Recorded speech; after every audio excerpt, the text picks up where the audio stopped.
When we think about coordinates in the space, we are thinking about how to assign three numbers to a point in the space. Would you think that points in the space, they are coordinates free, and there are many ways to assign three numbers to points in the space. One way, the classical way to do it, is to think about three lines that are perpendicular to each other, x, y, and z-axis, and for every point P, we do the projection of that P into the x, y plane, and then this additional projection will be the number x, this additional projection here will be the number y, and the projection of the point into the z-axis would be the number z sub 0. Then we think of this point as x sub 0, y sub 0, z sub 0. Something interesting here is that if we think about the equation c equal to 2, then all the points that satisfies this equation is going to give us, if this is 2, is going to give us a plane that is parallel to the xy axis.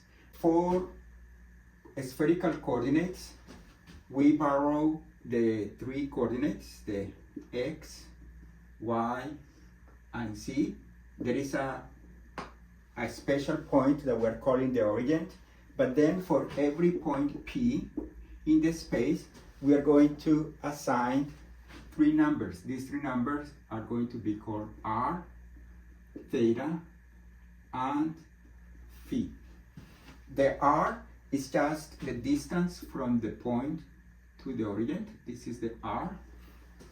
The theta is the angle from the positive z-axis to the point. This is the theta, and for that reason we have that 0 is smaller than theta, is smaller than pi.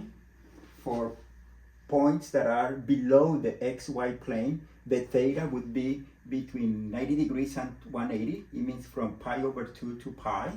And the r is bigger or equal than 0. And in order to explain the phi, we need to think about the projection of the point in the xy plane. That we did this projection here, right? We did the projection here too. But the phi is the angle from the positive x-axis to that projection. And that projection, that phi, that angle phi, varies between 0 and 2 pi.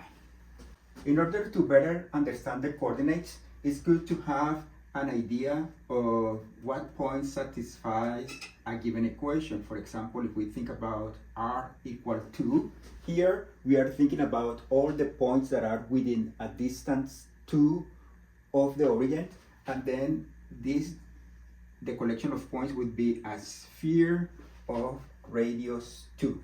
If we change the radius, then the sphere changes. Then that gives us an idea of how the points that satisfies an equation like this, where this is a given number. Another interesting one is theta equal pi over 2. Here we are thinking that the vector 0p is making an angle of pi over 2 with the positive z-axis. Then in this case, it's clear that the collection of points that satisfies this equation is just the xy plane.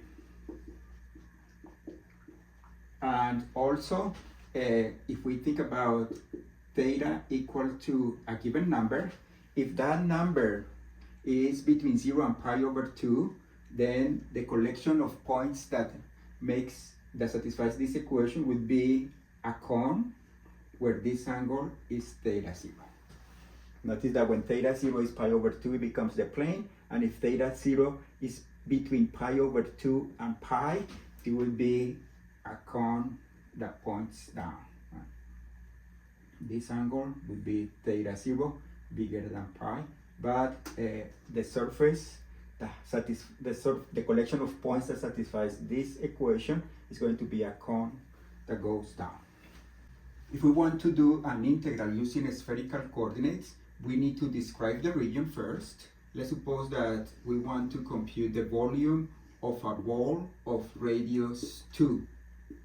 Then in this case we know that the r changes from 0 to 2, and the theta, we want to cover the whole ball, then the theta goes from 0 to pi, and the phi, we want to cover all the points, goes from 0 to 2 pi. Then we just do the integral from 0 to 2 for the r.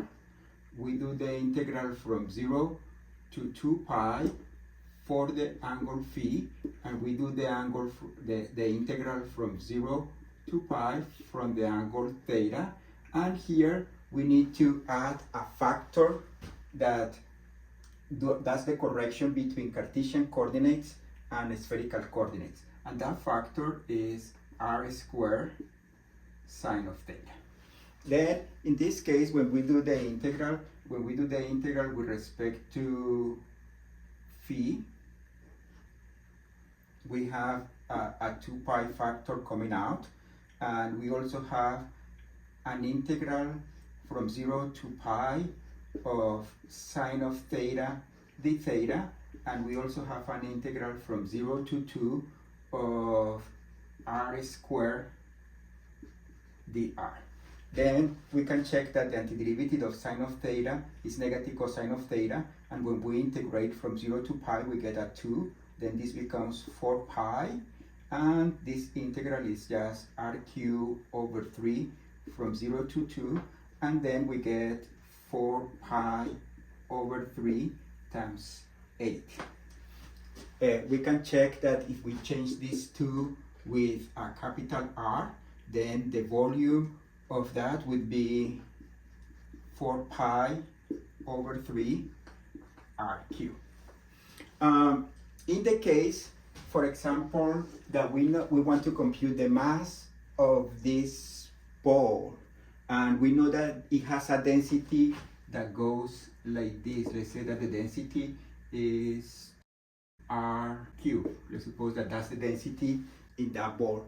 Then in order to compute the mass, we will have to do the same type of integral from 0 to 2, from 0 to 2 pi. Remember that this goes with the r, this goes with the phi, and from 0 to pi, this one goes with the theta, and here we integrate the density, which is r cubed, and we still need to correct by doing this factor, r squared sine of theta.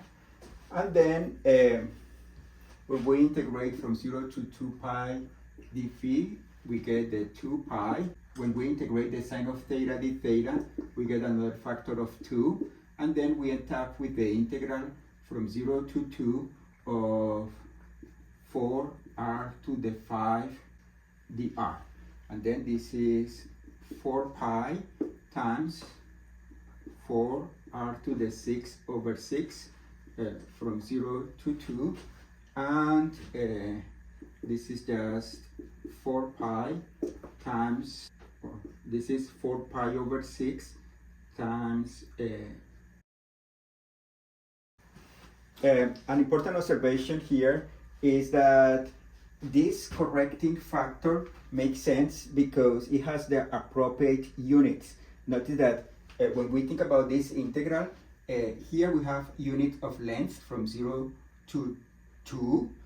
Angles don't have units, but then this r squared together with these units here will give us a unit of volume. Right? This is a good checkpoint.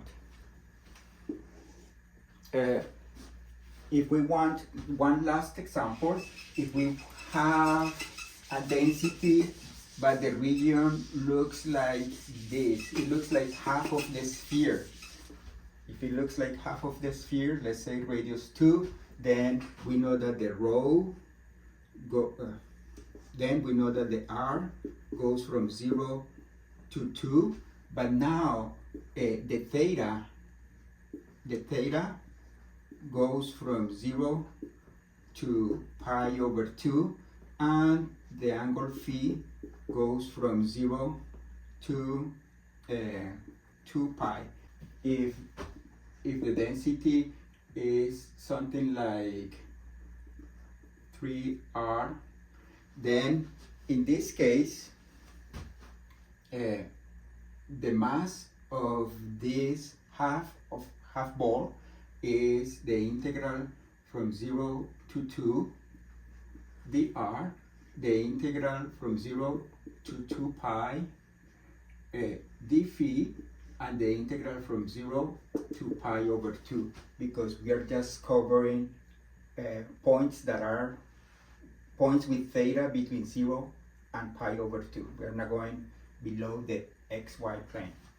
And here the density is 3r, and the correcting factor is r squared sine of theta.